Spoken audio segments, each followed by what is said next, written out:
혁신성장과 일자리 창출을 위한 자본시장 혁신과제 강경협의회를 시작하겠습니다. 강경협의회를 자주 하셨으니까 소개는 필요 없으시겠죠? 다 아시겠죠? 먼저 우리 홍영표 원내대표님의 모두 발언을 듣겠습니다. 지난 며칠 증시에 대한 불안감이 확산됐습니다. 2000선이 무너졌던 코스피 지수가 이틀 연속 상승세를 보이고 있지만 아직 낙관하기는 힘든 상황입니다. 증시 불안은 소비 심리를 위축시키고 기업 투자를 위축시킬 수 있습니다. 증시 불안 심리를 걷어내고 실물 경제로 전제되지 않도록 정부가 위기의식을 갖고 만반의 대응 태세를 갖춰주기 바랍니다. 오늘 당정 논의의 주제는 자본시장 혁신 방안입니다. 미국 등 주요국의 기준금리 인상 움직임과 보호무역주의 강화 추세로 인해 투자심리 위축, 신흥국 금융 불안 등 대외적 경제 여건이 나빠지고 있습니다. 이럴 때일수록 장기적 관점에서 성장 잠재력을 확충할 방안이 필요합니다.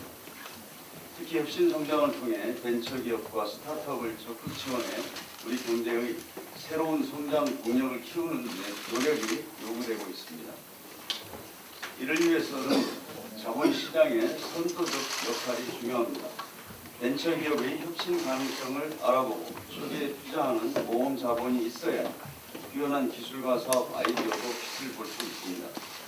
그러나 지금까지 우리 자본시장이 이러한 역할을 해왔는지 의문입니다. 어느 정도 규모가 되는 성장 기업에만 자금이 쏠리고 벤처기업이나 스타트업은 자금 조달에 만성적인 어려움을 겪고 있습니다.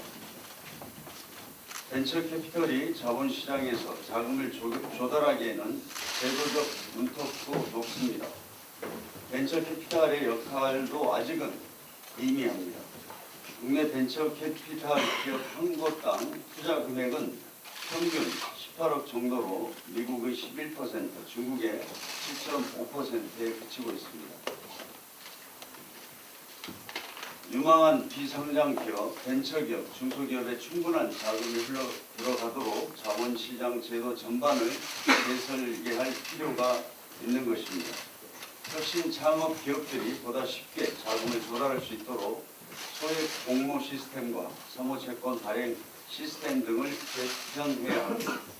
혁신 기업의 성장을 돕는 전문 투자 회사를 만들고 개인 전문 투자자 요건을 완화하는 방안도 적극적으로 검토해야 합니다.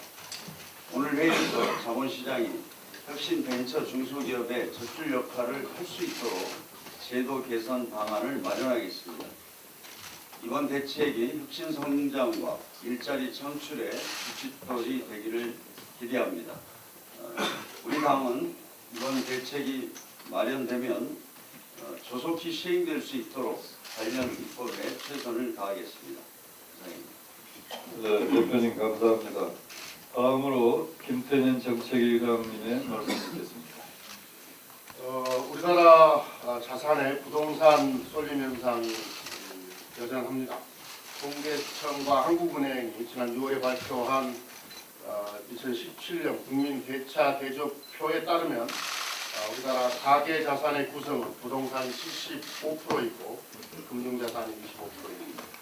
부동산 자산이 금융자산보다 3배나 많습니다. 주요 선진국들에 비해 부동산 쏠림이 심각한 상황입니다. 미국은 부동산이 35%, 금융자산이 65%로 우리와는 반대로 금융자산이 부동산보다 2배 가까이 많습니다. 일본도 부동산 비중이 43%로 우리의 절반 수준에 불과합니다. 우리나라도 자본시장 혁신을 통해서 부동산에 몰려있는 자금을 금융시장, 주식시장으로 이동시켜야 합니다. 오늘 당정이 논의할 자본시장 혁신 과제 중 하나인 사모펀드에 대한 규제 혁신도 자본시장을 활성화하기 위한 방안입니다. 자본시장이 활성화되어야 1,100조 원이 넘는 시중의 유동성 자금도 새로운 투자처가 생기게 됩니다. 우리나라 자본시장 관련 제도는 1962년에 제정된 증권거래법의 결격을 그대로 유지하고 있습니다. 상장기업 위주로 설계되어 있어 혁신기업이 자본시장에서 자금을 조달하기 어려운 상황입니다. 시대에 맞지 않은 낡은 제도들을 과감하게 재설계해서 혁신기업으로 자금이 원활하게 흘러 들어갈 수 있도록 해야 합니다. 그렇게 투자된 자금은 기업을 성장시키고 양질의 일자리를 만들어 가계소득도 증대시킬 것입니다. 즉 자본시장 혁신은 문재인 정부의 혁신 성장과 소득주도 성장을 견인하는 핵심적 과제입니다. 당과 정부는 그동안 수차례의 비공개 당정 협의 등을 통해 자본시장 혁신 과제를 준비해 왔습니다. 자본시장 혁신이 우리나라 주식시장을 대내외 리스크 요인에도 흔들리지 않는 매력적인 투자처로 만들어낼 것입니다. 또 그렇게 기대합니다. 더불어민주당은 오늘 발표하는 과제들이 차질 없이 추진될 수 있도록 법 개정 등 필요한 후속 조치들을 속도감 있게 진행하겠습니다. 의장님 감사합니다. 다음으로는 민경두 정무위원장의 말씀 듣겠습니다. 네, 그동안 두 차례 비공개 당정 협의를 거치면서 우리 정무위원들께서는 자본시장 혁신 못지않게 투자자 보호라고 하는 것이 굉장히 중요한 의무라고 하는 생각을 전달해 왔습니다. 다시 말해서 투자자 보호라는 중대한 가치가 확고하게 자리 잡는 경우에만 금융투자회사의 자율성을 제고하고 중소벤처 기업들보다 쉽게 모험 자본을 조달할 수 있는 자본시장 여건이 확립될 수 있다는 의견이었습니다. 투자자 보호와 관련해서 현행 자본시장법에서 미흡한 부분이 있는 것은 사실입니다. 먼저 자본시장법은 법령상 위반 행위가 열거되어 있고 열거되지 않는 행위, 위법 행위에 대해서는 제재가 불가능하며 새로운 불건전 영업 행위가 발생하더라도 법령 개정 전까지 투자자 보호가 어려운 문제가 있습니다. 아울러 벌금, 과태료 등 금융회사의 금전 제재 수준이 낮아서 위법 행위에 대한 규제의 억제력이 불충분합니다. 이번에 금융위원회가 마련한 자본시장 혁신 방안은 투자자 보호를 열거주의에서 원칙주의로 전환하지만 원칙 위반에 대해서는 위반 행위에 따른 이익을 기준으로 과징금을 도과하고 나아가 투자자 피해를 야기한 금융투자회사는 피해 금액보다 더 큰 과징금을 부과하는 등 투자자 보호 노력도 충분하게 발휘하고 있다고 생각됩니다. 규제 혁신과 투자자 보호란 두 가치는 상충되는 것처럼 보일 수 있지만 규제 혁신으로 인해 투자자 보호가 훼손될 경우 다시 규제가 강화될 수밖에 없는 뗄래야 뗄 수 없는 관계로 투자자 보호라는 든든한 반석 위에서 추진되는 규제 혁신이야말로 우리가 나아가야 할 진정한 자본시장 혁신이라고 할 수 있습니다. 오늘 논의된 것을 우리 국회 정문에서 적극적으로 뒷받침하도록 하겠습니다. 감사합니다. 위원장님 감사합니다. 다음은 정부 측을 대표해서 최정구 금융위원장님의 말씀 듣겠습니다. 예, 안녕하십니까. 이렇게 이른 아침에 당정협의 기회를 주셔서 감사드립니다. 조금 전에 원내대표님, 정책위 의장님 그리고 정무위원장님께서 말씀 주신 것처럼 지금 우리 자본시장은 변화가 절실하게 필요한 시점입니다. 전 세계적으로 혁신기업이 일자리와 산업에서 차지하는 비중이 말로 증가하고 있습니다. 우리나라뿐만 아니라 특히 신진국에서는 더욱 일자리 있는 기존 대기업이 아닌 고성장 혁신기업에 의해서 주도되는 경향을 보이고 있습니다.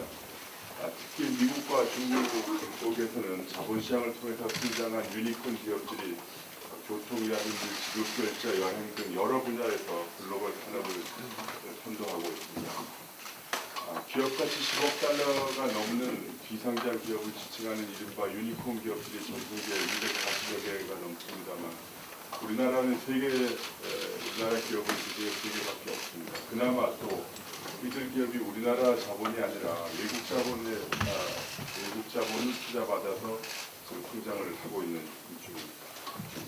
1,100조 원이 넘는 시중자금이 MMF나 단기예금 등에 몰려있는 것을 보면 시중의 투자자금 자체가 부족하다고 볼 수는 없을 것 같습니다. 결국 문제는 자금 부족이 아니라 자금 공급 체계 그리고 전달자가 제 역할을 하지 못하고 있는 것이 아니냐라고 볼 수가 있겠습니다. 무엇보다도 기업의 미래 가치를 보고 과감하게 자금을 공급하는 역할을 자본시장이 보다 제대로 해줘야 한다고 생각합니다. 오늘 보고드릴 자본시장 혁신 과제는 이러한 당의 방침과 또 업계의 의견을 수렴해서 저희가 작성했습니다만 앞으로 입법화하는 과정에서 계속해서 당의 지도와 조언을 받아서 구체화해 나가도록 하겠습니다. 감사합니다.